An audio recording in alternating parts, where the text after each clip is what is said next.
How to download Amazon Music on your Android device.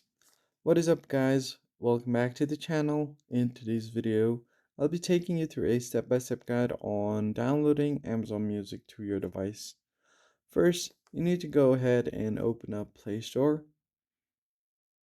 Once you open up Play Store, tap on the search icon at the bottom, and you can simply search for Amazon Music.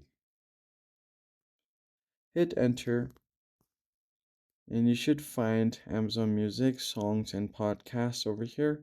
Tap on the install button and install the application on your device. Wait for it to open up or complete the installation first.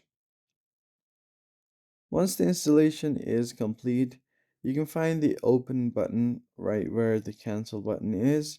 Just go ahead and open up the app.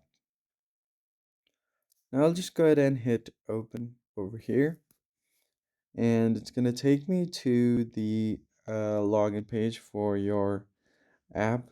Just log in using your Amazon account, and you should be able to enjoy Amazon Music if you have your subscriptions active. That's basically it, guys. I hope this tutorial was helpful. Hit the like button down below and subscribe. I'll see you in the next one.